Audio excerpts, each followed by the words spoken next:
बिस्मिल्लाहिर्रहमानिर्रहीम। बस बस बस बस। इय्याका नअबुदु व इय्याका नस्तईन।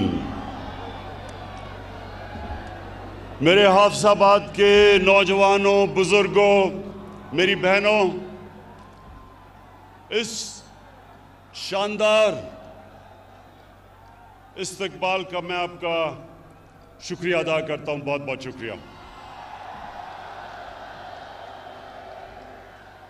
मैं आज सबसे पहले शौकत और आपके वालिद मेहदी भट्टी आपको मुबारक देता हूं, खराज तहसीन पेश करता हूं कि आज आपने ये ऑर्गेनाइज किया इतना बड़ा जलसा।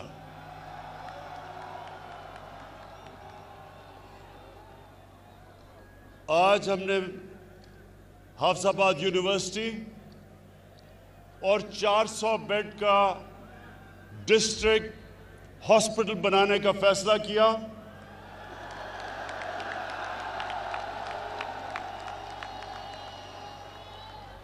और इंशाअल्लाह ये हम जल्दी से जल्दी इसलिए बनाएंगे कि ये यूनिवर्सिटी भी और हॉस्पिटल भी ये आपकी ज़रूरत है और ये हमारा फ़र्ज़ है कि हम ये आपके लिए बनाएं।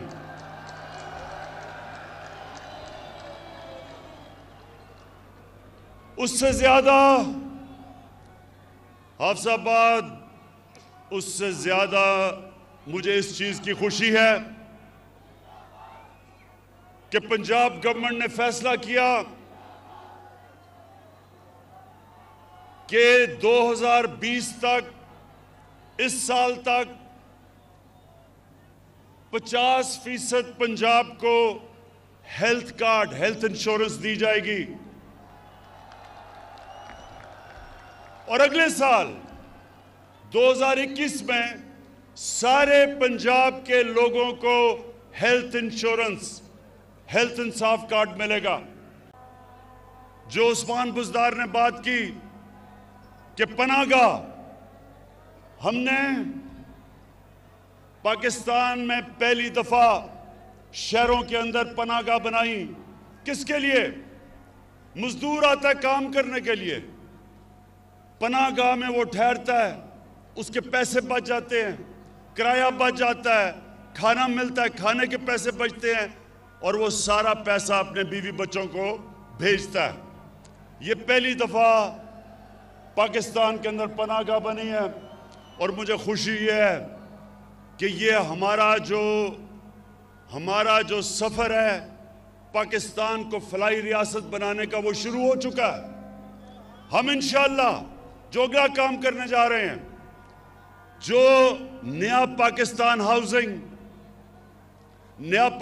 हाउसिंग का मतलब क्या कि आज तक अगर आपके पास पैसा है तो आप घर बना सकते हैं, अगर पैसा नहीं है तो किराए के घर में ठहरना पड़ता था। अब नए पाकिस्तान हाउसिंग का जो हमारा स्कीम है, और 2 साल हमें लगे, एक अदालतों में केस था फोरक्लोजर लॉ का, वो जीतने में। अब ये होगा कि बैंकों से 5% सूद के ऊपर हम पैसे लेंगे और वो एक 5 मरले के घर कोई भी बना सकता है 5% सूद पे, और लंबी किस्तें, यानी कि जो आप किराए के ऊपर, जो आप किराया देते हैं वो आप किस्तें देंगे और घर आपका अपना हो जाएगा, अपने घर पे छत हो जाएगी। ये 73 साल तारीख में इंशाल्लाह पहली दफा, बड़े लोगों ने रोटी कपड़ा और मकान की बात की, ये पहली दफा इंशाल्लाह लोगों को मकान मिलेगा। उसके बाद नौजवानों, एक तालीम का निसाब, ये भी 73 साल में पहली दफा हमारी हुकूमत कर रही है कि सारे पाकिस्तान में एक निसाब हो। ये ना हो कि उर्दू मीडियम, इंग्लिश मीडियम, दीनी मदरसे, एक निसाब हो ताकि गरीब घरों से भी बच्चे ऊपर आ सकें, डॉक्टर बन सकें, इंजीनियर बन सकें।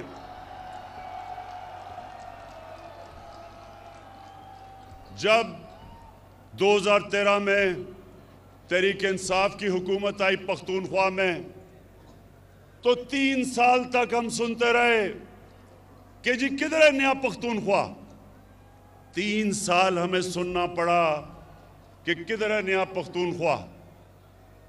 जब इलेक्शन हुआ, और पख्तूनख्वा की एक तारीख है कि वो एक जमात को दूसरी दफा बारी नहीं देते, लेकिन तहरीक इंसाफ जब इलेक्शन हुआ तो पहले से ज्यादा वोट मिली, 2/3 अक्सरियत मिली पख्तूनख्वा में 2018 में। क्यों मिली? इसलिए कि हमारे दौर में गुर्बत पख्तूनख्वा में 27% से गिर के 18% पे आ गई। 9% गुर्बत कम हुई उस सूबे में जिधर वॉर ऑन टेरर, वो जंग की वजह से तबाही थी। वो सूबा जिधर सरमायाकार बिजनेसमैन छोड़ छोड़ के इस्लामाबाद आ रहे थे, जिधर पैसे वाले लोग सूबे से बाहर जा रहे थे, फैक्ट्रियां बंद हो रही थी, उस सूबे में 9% गुर्बत कम हुई 27% से 18% पे। इसलिए लोगों ने वोट दी। और इंशाअल्लाह यही इंशाअल्लाह मेरा ख्वाब है पाकिस्तान के लिए कि हम अपने मुल्क में गुर्बत कम करें, सारी पॉलिसी बनाएं निचले तबके को ऊपर लाने के लिए। जिस तरह का हेल्थ कार्ड है, जिस तरह का तालीमी निज़ाम है, जिस तरह का हस्पतालों का निज़ाम है, जैसे जैसे नीचे से लोग ऊपर आएंगे और जैसे जैसे पाकिस्तान एक फलाई रियासत बनेगी, इंशाअल्लाह यही कौम एक अजीम कौम बनने जा रही है। और दूसरी चीज, हाफिजाबाद के लोगों, अब ये जरा गौर से सुनो। इस वक्त जो पाकिस्तान में दूसरा हमें काम करना है और कर रहे हैं, वो है कानून की बालादस्ती कायम करना। ये क्यों जरूरी है? ये हमारे नबी सल्लल्लाहु अलैहि वसल्लम ने मदीना की रियासत जब बनाई तो उन्होंने कहा कि बड़ी कौमें तबाह हुई तुम्हारे से पहले, जिधर एक कानून अमीर के लिए और दूसरा गरीब के लिए था। ये गौर से सुने, जिधर ताकतवर के लिए एक कानून और कमजोर के लिए दूसरा, उस कौम में कानून की बालादस्ती नहीं आती। जब भी एक कौम आगे बढ़ती है तो कानून की बालादस्ती आती है। कानून के सामने सब एक बराबर। इस वक्त हमारे मुल्क में ये जो सर्कस लगाई हुई है, ये जो सर्कस लगी हुई है, ये वो लोग हैं 30 साल से इन्होंने इस मुल्क को लूटा। ये अमीर तरीन हो गए और कौम को कर्जों में डुबा दिया। इनके लिए एक और कानून था, आम चोर जो भैंस चोरी करता था या जो मोटरसाइकिल चोरी करता था, उसके लिए एक और कानून था। और ये जो अरबों रुपया चोरी करके मुल्क का बाहर लेके जा रहे थे, इनको पाकिस्तान का इंसाफ का निजाम नहीं पकड़ता था। अब इनको मुश्किल पड़ गई है। पहली दफा जो केसेस नैब के अंदर इनके दौर में बने हुए थे, हमने नहीं केसेस बनाए, ये इनके दौर के केसेस थे। वो अपने दौर में तो ये एक दूसरे को पूछते नहीं थे। हमारे दौर में हमने नैब को आज़ाद छोड़ दिया है। इनके दौर में नैब इनकी गुलाम थी, हमारे दौर में आज़ाद है। अब ये सारी ब्लैकमेल इसलिए मुझे कर रहे हैं कि ये चाहते हैं कि मैं किसी तरह नैब को ख़त्म कर दूं ताकि इनकी चोरी बच जाए। हाफिजाबाद के लोगों, पहले मुझे बताओ, क्या मैं इनको छोड़ दूं?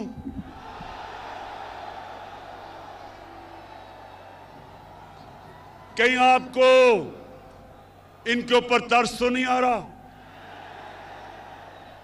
वो जब नवाज शरीफ की शक्ल आपने देखी कि जी बीमार हो गया, वो पता नहीं जिंदा भी रहेगा या नहीं। बड़े लोगों ने मुझे कहा, इमरान खान ये तुम क्या कर रहे हो, बेचारा मर ही ना जाए, पता नहीं जहाज पे भी चढ़ेगा या नहीं। हमारी कैबिनेट में भी एक दो ख्वातीन, उनके भी आंखों में आंसू आ गए इसकी शक्ल देख के। जैसे ही लंदन गया, लंदन की ऐसी हवा लगी कि सारी बीमारियां खत्म हो गई।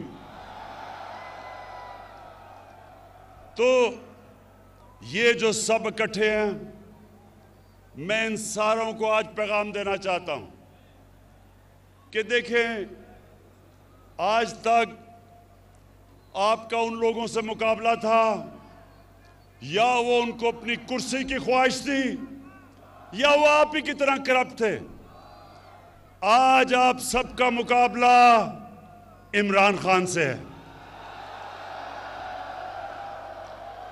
एक वो इंसान जिसको अल्लाह ने मुकाबला करना सिखाया है।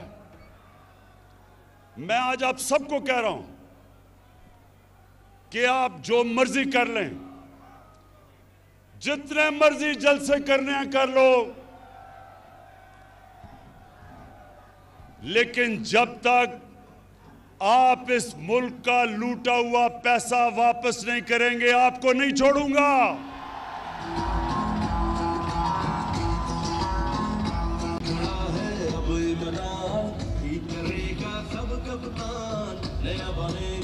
बस बस बस बस।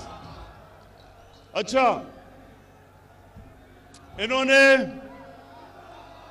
इन्होंने पहले पूरी कोशिश की कि माशियत के ऊपर कहा जी माशियत खराब हो गई, इसको निकाल दो। फिर कहे जी महंगाई हो गई। इनके पिछले 10 साल में देखें कितनी दफा महंगाई आज से बहुत ज्यादा थी। फिर कहा जी कि वो कोरोना के अंदर इमरान को नहीं समझ कि वो जिस तरह नरेंद्र मोदी ने बंद किया था अपना मुल्क, इमरान खान को भी करना चाहिए। अल्लाह अल हक है, अल्लाह का शुक्र अदा करता हूं, उसने हमने कोरोना से भी बचा दिया।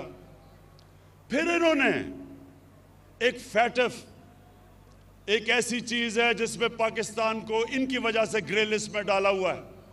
अगर पाकिस्तान ब्लैक लिस्ट हो जाता है तो हमारे ऊपर सैंक्शंस लग जाती हैं, हमारी माशियत बैठ जाती है। तो इन्होंने सोचा कि अब तो इसको ब्लैकमेल कर लेंगे कि पहले नैब को ख़त्म करो और फिर हमें फैटफ साइन करेंगे। इन्होंने मुझे नैब में 38 शिक्के हैं नैब की, उसमें से कहा 34 शिक्कों को इस तरह कर दो कि नैब ही ख़त्म हो जाए ताकि इनकी चोरी बच जाए।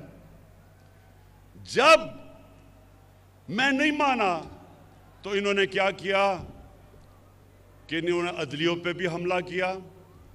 3 चीफ जस्टिस बैठे हुए थे जिनके खिलाफ इन्होंने बातें शुरू कर दी कि जी नवाज शरीफ ने कहा फैसला ही गलत था। 3 चीफ जस्टिस थे, अदलियों का भी अटैक किया और फिर पाकिस्तान के आर्मी चीफ और ISI चीफ को अटैक किया। आर्मी चीफ और ISI चीफ को अटैक करने का मतलब फौज को अटैक करना। यहां मेहदी भट्टी बैठे हैं, इनका बेटा बलूचिस्तान में शहीद हुआ। इस तरह के कितने हमारे फौजी शहीद हुए हैं हमें हमारी हिफाजत करते हुए। लेकिन वो आदमी बाहर लंदन में बैठ के यहां हमारी फौज के खिलाफ साजिश कैसे कि जब अब कहते हैं कि मैं आर्मी का चीफ और जो ISI का चीफ है उसको फौज बदल दे, तो क्या फौज कोई एक जमहूरी इदारा है? क्या उन्होंने नो कॉन्फिडेंस मोशन पास करना है? वो ये कह रहा है कि फौज के अंदर बगावत की जाए, वो ये कह रहा है कि फौज कू करे, यानी कि हमारी फौज तबाह हो। अपनी चोरी बचाने के लिए नवाज शरीफ तुम इधर तक पहुंच गए हो कि हिंदुस्तान की जुबान बोल रहे हो अपनी फौज के खिलाफ। इससे मेरा अज़म और मजबूत है कि तुम्हारी तरह के लोग, तुम्हारी तरह के मीर जाफर, मीर सादिक और मीर रियाज सादिक, इनको इंशाअल्लाह जब तक हम इनको कानून के नीचे नहीं लेके आएंगे और इनका पैसा नहीं निकालेंगे, इंशाअल्लाह मैं इनको नहीं छोड़ूंगा।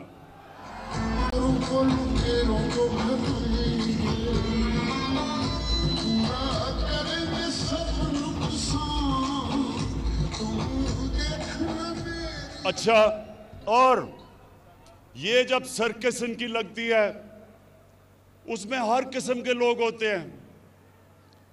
एक ऐसा आदमी है जो कि कहता है इमरान खान की वजह से इस्लाम को खतरा है। मैं उनको एक पैगाम देना चाहता हूं, और हाफिजाबाद के लोगों, आप इसकी गवाही देना।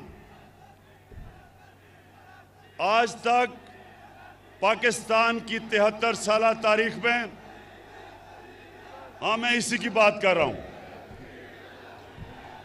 कि डीजल ये कहता है कि इमरान की वजह से इस्लाम खतरे में है।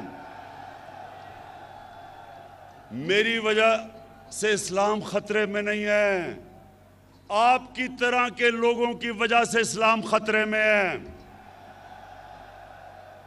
मैं आज चैलेंज करता हूं, पाकिस्तान की 73 साल तारीख में किसने आज तक अपने नबी सल्लल्लाहु अलैहि वसल्लम का, उनका जो मौक़िफ़, उनके लिए कौन इस तरह इंटरनेशनल स्टेज पे खड़ा हुआ है मेरे अलावा? चैलेंज करता हूं आपको।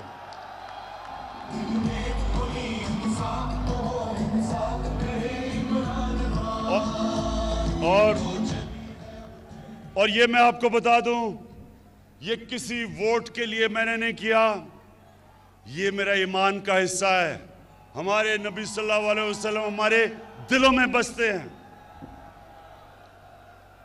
आखिर में ये सारे जो सर्कस लगाई हुई है, ये कहते हैं कि इलेक्शन में धांधली हुई, ये सारे कहते हैं कि इलेक्शन में धांधली हुई। मैं इनसे सबसे पहले सवाल पूछता हूं कि अगर इलेक्शन में धांधली हुई तो मैंने तो आपको कहा था कि जिधर भी धांधली हुई हम तैयार हैं इलेक्शन खोलने के लिए। क्यों नहीं आ पाए? मैं आपको बताता हूं क्यों नहीं आए। 2013 में 137 पिटिशंस थी जिन्होंने कहा कि इलेक्शन में धांधली हुई नेशनल असेंबली में।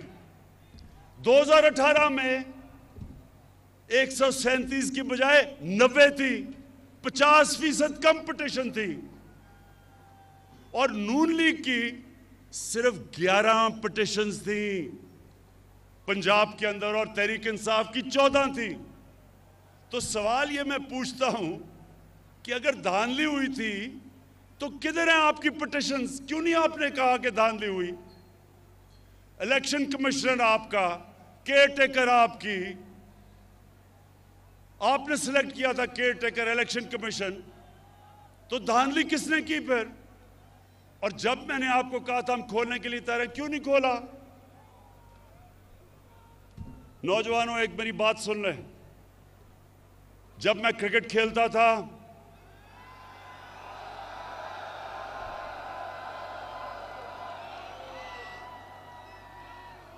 तो मेरे दौर में अपने अपने अंपायर होते थे। जो मुल्क होता था जिधर आप क्रिकेट खेलने जाते थे उनके अपने अंपायर थे। तो ज्यादातर जब टीमें हारती थी दूसरे मुल्क में तो वो कहती थी अंपायरों ने हमें मैच हरा दिया।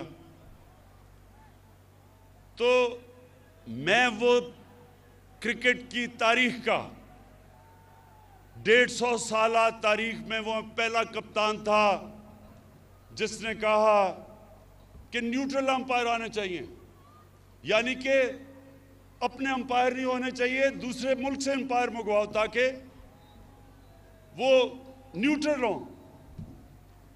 और आप अगर दुनिया की क्रिकेट की तारीख उठा के देखें तो पहला कप्तान था जिसने अपने मुल्क में दुनिया की सबसे ताकतवर टीम वेस्ट इंडीज के साथ न्यूट्रल अंपायर मंगा के मैच खेला। और फिर दूसरी टीम जो मंगवाई न्यूट्रल अंपायर से, हिंदुस्तान से जब हमारा मैच होता था ना पाकिस्तान उधर जीतता था, क्योंकि जब टीम हारने लगती थी उनके अंपायर आ जाते थे, ना हिंदुस्तान यहां जीतता था और कई दफा हमारे अंपायर भी हमारी मदद करते थे। तो मैं पहला कप्तान था जिसने हिंदुस्तान में जाके हिंदुस्तान के अंपायरों के होते हुए हराया हिंदुस्तान को। और फिर बस और फिर जब हिंदुस्तान पाकिस्तान आई तो हमने न्यूट्रल अंपायर से उनके साथ मैच खेला और हमारी वजह से आज दुनिया की क्रिकेट में न्यूट्रल अंपायर हैं। जो हारता है वो हार मान जाता है, वो कहता है क्योंकि अंपायर अब न्यूट्रल है। आज मैं आपके सामने वादा करता हूं अपनी कौम से, ये मेरी हुकूमत है जो पहली दफा पाकिस्तान में एक ऐसे इलेक्शन करवाएगी कि जो हारेगा वो भी मानेगा कि इलेक्शन साफ और शफाफ हुआ है। इसके लिए हम कई चीजें कर रहे हैं। हम इलेक्ट्रॉनिक वोटिंग कर रहे हैं, हम एक इलेक्ट्रॉनिक वोटिंग यानी टेक्नोलॉजी का फायदा उठाएंगे। हम इसके ऊपर पूरा काम कर रहे हैं। हम इंशाल्लाह सारे वो कदम उठाएंगे कि ऐसा इलेक्शन होगा जो सिर्फ पाकिस्तान में एक दफा हुआ था 1970 में, जब सब ने कहा कि साफ और शफाफ इलेक्शन है। उसके अलावा सारे इलेक्शनों में जो हारता था वो कहता था कि इलेक्शन में धांधली हुई। ये जो अब इलेक्शन होगा, हम इलेक्शन रिफॉर्म्स कर रहे हैं, टेक्नोलॉजी लेके आ रहे हैं। जो जो चीज़ें हमने पूरा स्टडी किया कि कैसे साफ होगा, सारी इस्लाहत कर रहे हैं। और इंशाअल्लाह जिस तरह क्रिकेट की दुनिया में मैं पहला कप्तान था जो न्यूट्रल अंपायर लेके आया, आज इंशाअल्लाह पाकिस्तान भी याद रखेगा कि वो हुकूमत आई जिसने पहली दफ़ा पावर में होते हुए साफ और साफ इलेक्शन करवा के भरपूर तरीके से इलेक्शन जीता। मैं